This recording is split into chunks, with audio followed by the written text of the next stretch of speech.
On débute le bulletin avec une visite fort attendue dans la région. C'est celle du premier ministre et ministre responsable François Legault. Et Charline, il en a profité pour rencontrer les acteurs locaux afin de faire le point là, sur plusieurs dossiers importants. Oui, en effet, André, plusieurs sujets ont été abordés avec la vingtaine d'élus présents à la table ronde à Rouyn-Noranda ce matin. Cependant, François Legault n'a pas fait de grandes annonces. Le Premier ministre semble davantage être venu pour prendre le pouls sur des nouvelles déjà communiquées, comme celle des 32 logements pour aînés. Il est également revenu sur les difficultés du domaine forestier, encore sur celle de celui de la santé. Côté immigration, j'ai voulu savoir s'il était prêt à rétablir le programme Expérience québécoise, une abolition qui touche, rappelons-le, énormément d'employés et d'entreprises en région. Je vous laisse écouter sa réponse. Avec le gouvernement fédéral, c'est de dire, à l'avenir, on va utiliser un programme qui s'appelle PSTQ, donc qui pourra accueillir autant des travailleurs que des étudiants. Puis on va les favoriser là, dans les 45 000 immigrants permanents qu'on accepte à chaque année. On va les privilégier, ceux qui sont partout au Québec, sauf à Montréal et à Laval.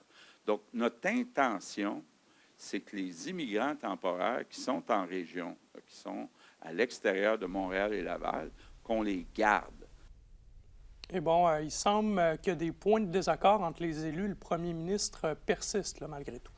Oui, tout à fait, Andréi. Bien que les maires semblent globalement satisfaits de cette rencontre et d'avoir pu échanger sur des dossiers sensibles, des points semblent diverger entre François Legault et certains élus.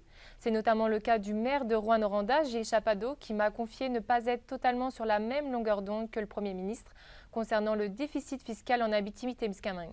On l'écoute. L'ensemble des élus ont fait valoir la situation particulière dans laquelle on est par rapport au déficit fiscal, par exemple. Là-dessus, on n'est pas tout à fait à la même place avec le premier ministre qui, lui, parle davantage de péréquation.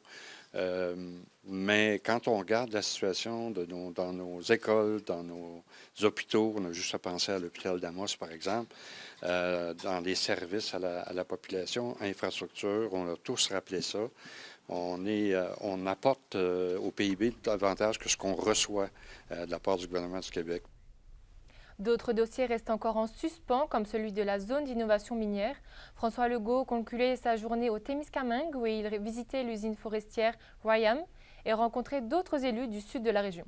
Il compte revenir rapidement sur le territoire, donc nous suivrons de très près les prochains dossiers. Merci pour les détails, Charline. Avec plaisir.